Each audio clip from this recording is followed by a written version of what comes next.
ಎಲ್ಲರಿಗೂ ನಮಸ್ತೆ. ನಾನು ಶ್ರುತಿ ದುರ್ಗೇಶ್. ಎಲ್ಲರೂ ಹೇಗಿದ್ದೀರಾ? ಐ ಹೋಪ್ ನೀವೆಲ್ಲ ಚೆನ್ನಾಗಿದ್ದೀರಾ ಅಂತ ನಾನು ಭಾವಿಸ್ತಾ ಇದ್ದೀನಿ. ಶಿರಸಿ ಭಾಗದ ಹಳ್ಳಿ ಮನೆಗಳಲ್ಲಿ ಬೆಳಗಿನ ಆಹಾರ ಅಂದರೆ ಬಹುಪಾಲು ಬೆಳಗಿನ ಆಹಾರ ಅಂದರೆ ಅದು ಅಕ್ಕಿ ರೊಟ್ಟಿನೇ ಆಗಿರ್ತದೆ. ಉತ್ತರ ಕರ್ನಾಟಕದ ಭಾಗಗಳಲ್ಲಿ ಜೋಳದ ರೊಟ್ಟಿ ಹೇಗೋ ಹಾಗೆಯೇ ಶಿರಸಿ ಭಾಗದಲ್ಲಿ ಅಕ್ಕಿ ರೊಟ್ಟಿ ಅಂದರೆ ಎಲ್ರಿಗೂ ಅಚ್ಚುಮೆಚ್ಚು. ಇವತ್ತು ನಮ್ಮ ಮನೆಯಲ್ಲಿ ಅಕ್ಕಿ ರೊಟ್ಟಿ ಮಾಡ್ತಾಯಿದ್ದೀವಿ. ಅಕ್ಕಿ ರೊಟ್ಟಿ ಜೊತೆಗೆ ಕೆಸಪ್ಪಿನ ಪಲ್ಯ ಇದ್ರಂತೂ ತುಂಬ ಅಂದರೆ ತುಂಬ ಚೆನ್ನಾಗಿರುತ್ತೆ. ನಮ್ಮ ಮನೇಲಿ ಅಕ್ಕಿ ರೊಟ್ಟಿ ಮಾಡ್ತಾರೆ. ನಾನು ಸಹ ಯಾವಾಗಾದರೂ ಮಾಡ್ತೀನಿ, ನನಗೂ ಬರುತ್ತೆ ಅಕ್ಕಿ ರೊಟ್ಟಿ ಮಾಡಲಿಕ್ಕೆ. ಶಿರಸಿ ನಮ್ಮ ಹಳ್ಳಿ ಮನೆಯಲ್ಲಿ ಸಾಮಾನ್ಯವಾಗಿ ನಾವು ತರಕಾರಿ ಪೇಟೆಯಿಂದ ತರೋದು ತುಂಬ ಕಡಿಮೆ. ಆದಷ್ಟು ಮನೆಯಲ್ಲೇ ಸ್ವಲ್ಪ ತರಕಾರಿಗಳನ್ನು ಬೆಳೆಸ್ತೀವಿ. ಇವತ್ತು ಅಕ್ಕಿ ರೊಟ್ಟಿನ ಹೇಗೆ ಮಾಡ್ತಾರೆ ಮತ್ತು ಅದಕ್ಕೆ ಕೆಸಪ್ಪಿನ ಪಲ್ಯನ ಹೇಗೆ ರೆಡಿ ಮಾಡ್ತಾರೆ ಅನ್ನೋದನ್ನು ನಾನು ನಿಮ್ಮ ಜೊತೆ ಶೇರ್ ಮಾಡ್ಕೊತೀನಿ. ಒಂದು ಪಾತ್ರೆಯಲ್ಲಿ ಅನ್ನನ ಫಸ್ಟು ಚೆನ್ನಾಗಿ ಬೇಯಿಸ್ಕೋಬೇಕು. ಅನ್ನ ಚೆನ್ನಾಗಿ ಬೆಂದಾದ ನಂತರ ಅದಕ್ಕೆ ಅಕ್ಕಿ ಹಿಟ್ಟು ಮತ್ತು ರುಚಿಗೆ ತಕ್ಕಷ್ಟು ಉಪ್ಪನ್ನು ಹಾಕಿ ಮತ್ತು ಚೆನ್ನಾಗಿ ಬೇಯಿಸ್ಕೋಬೇಕು. ಇದು ಹಿಟ್ಟನ್ನು ಚೆನ್ನಾಗಿ ಉಕ್ಕುರಿಸೋದು ಅಂತ ಹೇಳ್ತಾರೆ. ಅಕ್ಕಿ ಹಿಟ್ಟು ಉಪ್ಪು ಹಾಕಿ ಆದ ನಂತರ ಒಂದು ಮರದ ಕೋಲು ಇರುತ್ತೆ, ಮರದ ಕೋಲಿಂದ ಚೆನ್ನಾಗಿ ಅದನ್ನು ತಿರುಗಿಸಿ ಬಾಯಿ ಮುಚ್ಚಿ ಮತ್ತೆ ಚೆನ್ನಾಗಿ ಬೇಯಿಸ್ಕೋಬೇಕು. ಈ ಹಂತದಲ್ಲಿ ಬೆಂಕಿನ ಸ್ವಲ್ಪ ಕಡಿಮೆ ಇಟ್ಕೊಳ್ಬೇಕು. ಇದು ಮರದಿಂದ ಮಾಡಿದ ಮರಗಿ. ಈ ಮರಗಿಗೆ ಅಕ್ಕಿ ಹಿಟ್ಟನ್ನು ಚೆನ್ನಾಗಿ ಬೆಂದ ಹಿಟ್ಟನ್ನು ಹಾಕಿ ಚೆನ್ನಾಗಿ ನಾದಿ ಸಣ್ಣ ಸಣ್ಣ ಉಳ್ಳೆನ ಮಾಡಿಟ್ಕೋಬೇಕು. ಈ ಕಡೆ ಅಮ್ಮ ಕೆಸಪ್ಪಿನ ಪಲ್ಯ ಮಾಡಲಿಕ್ಕೆ ಕೆಸಪ್ಪು ಮತ್ತು ಅದರದ್ದು ಕಾಂಡ ಏನಿದೆ ಅದನ್ನು ಸಪ್ರೇಟ್ ಮಾಡಿ ಚೆನ್ನಾಗಿ ಎಲೆಗಳನ್ನು ಒರೆಸಿ ಅದನ್ನು ಒಂದು ರೋಲ್ ಥರ ಈ ಥರ ಮಾಡಿ ಸುತ್ತುತ್ತಾರೆ. ಯಾಕಂದರೆ ಇದು ಹೆಚ್ಚಲಿಕ್ಕೆ ಅನುಕೂಲ ಆಗಲಿ ಅಂಥೇಳಿ ಈ ಥರ ಕೈಯಿಂದ ಚೆನ್ನಾಗಿ ಸುತ್ತಿ ಇಟ್ಕೊಳ್ಬೇಕು. ಮಲೆನಾಡು ಕಡೆ ಎಲ್ಲ ಇದನ್ನು ಹೆಚ್ಚಲಿಕ್ಕೆ ಕುಡುಗೋಲಿಂದನೇ ಹೆಚ್ಚುತ್ತಾರೆ. ಇದಕ್ಕೆ ಕುಡುಗೋಲು ಅಂತ ಹೇಳ್ತಾರೆ.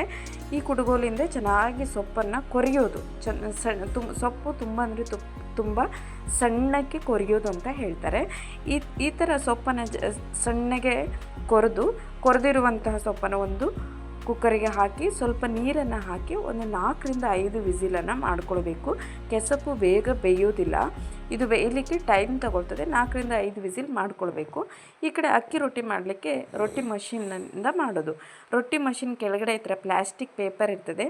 ಆ ಪೇಪರ್ಗೆ ಮೇಲೆ ಕೆಳಗೆ ಚೆನ್ನಾಗಿ ಎಣ್ಣೆ ಹಚ್ಚಿ ಅದ್ರ ಮಧ್ಯೆ ಉಳ್ಳಿ ಇಟ್ಟು ಈ ಥರ ಚೆನ್ನಾಗಿ ಪ್ರೆಸ್ ಮಾಡಿಬಿಟ್ರೆ ತುಂಬ ಅಗಲವಾಗಿರೋ ತೆಳ್ಳಗಿರೋ ಅಕ್ಕಿ ರೊಟ್ಟಿ ರೆಡಿ ಆಗುತ್ತೆ. ಮೊದಲೆಲ್ಲ ಇದನ್ನು ಕೈಯಲ್ಲಿ ತಟ್ಟಬೇಕಿತ್ತು. ಇವಾಗ ರೊಟ್ಟಿ ಮಷಿನ್ ಬಂದ ಮೇಲೆ ತುಂಬ ಈಸಿ ಆಗಿಬಿಟ್ಟಿದೆ ಕೆಲಸ. ಈ ಥರ ನಾವು ರೊಟ್ಟಿ ಮಷಿನಲ್ಲಿ ಪ್ರೆಸ್ ಮಾಡಿಟ್ಕೊಂಡಿದ್ದನ್ನು ಕಟ್ಟಿಗೆ ಒಲೆಯಲ್ಲಿ ಬೇಯಿಸ್ಕೋಬೇಕು. ಗ್ಯಾಸ್ ಸ್ಟವ್ ಮೇಲೆ ಬೇಯಿಸೋದಕ್ಕಿಂತ ಕಟ್ಟಿಗೆ ಒಲೆಯಲ್ಲಿ ಬೇಯಿಸಿದ್ರೇ ಅಕ್ಕಿ ರೊಟ್ಟಿ ತುಂಬ ಚೆನ್ನಾಗಿ ಬೇಯುತ್ತೆ ಮತ್ತು ತುಂಬ ಚೆನ್ನಾಗಿ ಸಾಫ್ಟಾಗಿ ಅಕ್ಕಿ ರೊಟ್ಟಿ ಬರುತ್ತೆ.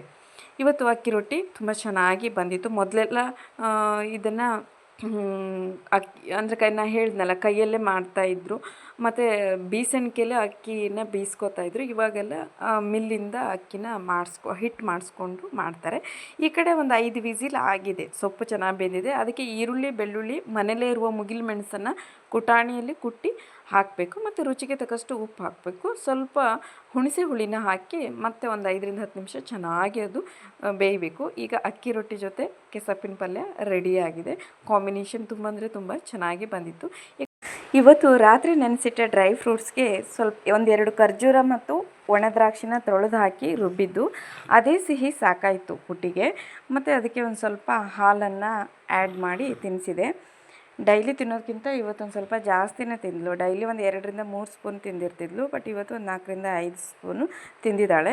ಇವತ್ತು ಬೆಲ್ಲದ ಬದಲಿಗೆ ನಾನು ಖರ್ಜೂರ ಒಣ ದ್ರಾಕ್ಷಿನ ಬಳಕೆ ಮಾಡಿದೆ. ಅದೇ ಸ್ವೀಟೇ ತುಂಬ ಚೆನ್ನಾಗಿ ಬಂದಿತ್ತು. ಇವತ್ತು ಮಧ್ಯಾಹ್ನ ಊಟಕ್ಕೆ ಬಂಗಡೆ ಮೀನು ಸಾರು ಮಾಡೋಣ ಅಂತ ಬಂಗಡೆ ಮೀನು ಸಾರು ಮಾಡಲಿಕ್ಕೆ ಫಸ್ಟ್ ನಾನು ಬ್ಯಾಡಗಿ ಮೆಣಸನ್ನು ಲೋ ಫ್ಲೇಮಲ್ಲಿ ಒಂದು ಸ್ವಲ್ಪ ಹುರ್ಕೊಂಡೆ. ಅದೇ ಹಂಚಿಗೆ ಸ್ವಲ್ಪ ಧನಿಯಾಕಾಳು, 1 ಗೆಡ್ಡೆ ಬೆಳ್ಳುಳ್ಳಿ, ಸ್ವಲ್ಪ ಮೇಥಿ, ಸ್ವಲ್ಪ ಜೀರಿಗೆ, ಸ್ವಲ್ಪ ಬಡೆ ಸೊಪ್ಪು, ಸ್ವಲ್ಪ ಓಂಕಾಳು, ಒಂದು ಚಿಕ್ಕದು 1-2 ಪೀಸು ಶುಂಠಿನ ಲೋ ಫ್ಲೇಮಲ್ಲಿ ಚೆನ್ನಾಗಿ ನಾವು ಹುರ್ಕೊಳ್ಬೇಕು. ಬೆಳ್ಳುಳ್ಳಿ ಕೆಂಪಾಗೋವರೆಗೂ ಚೆನ್ನಾಗಿ ಹುರಿಬೇಕಾಗ್ತದೆ. ಅದೇ ಹಂಚಿಗೆ ಸ್ವಲ್ಪ ಎಣ್ಣೆಯಲ್ಲಿ 1 ಈರುಳ್ಳಿ ಗೆಡ್ಡೆ ಮತ್ತು ಅರ್ಧ ಟೊಮೊಟೊನ ಹಸಿ ಅಂಶ ಹೋಗೋವರೆಗೂ ಚೆನ್ನಾಗಿ ನಾವು ಫ್ರೈ ಮಾಡ್ಕೊಳ್ಬೇಕು. ಈ ಕಡೆ ಕ್ಲೀನ್ ಮಾಡಿ ಕಟ್ ಮಾಡಿಟ್ಟ ಬಂಗಡೆ ಮೀನಿಗೆ ಸ್ವಲ್ಪ ಅರಿಶಿಣ ಸ್ವಲ್ಪ ಉಪ್ಪನ್ನು ಕಲಿಸಿ ಒಂದು 5 ನಿಮಿಷ ಇಡಬೇಕು. ಇನ್ನು 1 ಕಪ್ ತೆಂಗಿನಕಾಯಿ ತುರಿ ಜೊತೆ ಹುರಿದಿಟ್ಟಿರುವಂಥ ಎಲ್ಲ ಮಸಾಲೆನ ಹಾಕಿ ಗ್ರೈಂಡರಲ್ಲಿ ಒಂದು 20ರಿಂದ 30 ನಿಮಿಷ ಚೆನ್ನಾಗಿ ನಾವು ಖಾರನ ರುಬ್ಕೋಬೇಕಾಗ್ತದೆ. ಖಾರ ನಾವು ಎಷ್ಟು ನಯಸಾಗಿ ಮಾಡ್ಕೋತೀವೋ, ಎಷ್ಟು ಗಂಧಕ್ಕೆ ಖಾರನ ಮಾಡ್ಕೋತೀವೋ ಅಷ್ಟು ಸಾರು ಟೇಸ್ಟಾಗಿ ಬರುತ್ತೆ.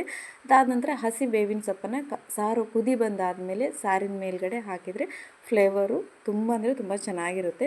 ಬಂಗಡೆ ಮೀನು ಸಾರು ತುಂಬ ಟೇಸ್ಟಾಗಿ ಬಂದಿತ್ತು.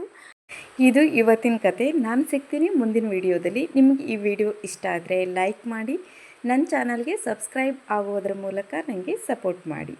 Thank you all.